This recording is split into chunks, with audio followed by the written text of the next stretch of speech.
ऐसने मनी दादा टिकान में दे ये संदेश है कथा चलते मैके ओ मई लोगन के मैकेल कहीं जानना नहीं तोर मरत में तोर जील खा दी हुआ। प्रेम से बोल दुर्गा मैया की जय। आजकल हमन टिकान में मरत हम प्रेम से बोल दुर्गा मैया की जय। भगवान असल भोगे लाग गए तो हमन बाँचबो कैसे।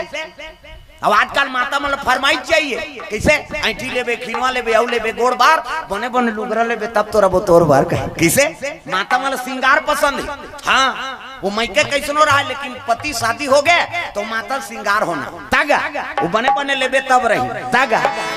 मोर बर ले देते राजा लाली लुगरा पैरी सोन के नथ मोर बर ले देते राजा लाली लुगरा रुक पैरी सोन के नथ मोर बर ले देते राजा लाली लुगरा पैरी सोन के